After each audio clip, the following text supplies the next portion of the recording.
সমর্থক গোষ্ঠীকে শাস্তি দিতে পারবে।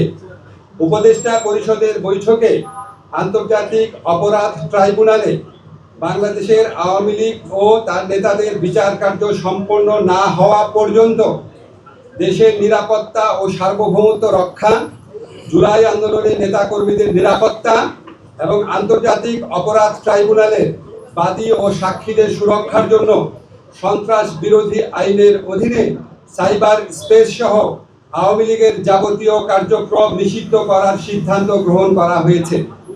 এই বিষয়ে প্রয়োজনীয় পরিপত্র পরবর্তী কর্মদিবসে জারি করা হবে। এর পাশাপাশি বৈঠকে জুলাই ঘোষণাপত্র আগামী 30 কার্যদিবসের মধ্যে চূড়ান্ত করে প্রকাশ করার সিদ্ধান্ত গৃহীত হয়েছে। ধন্যবাদ।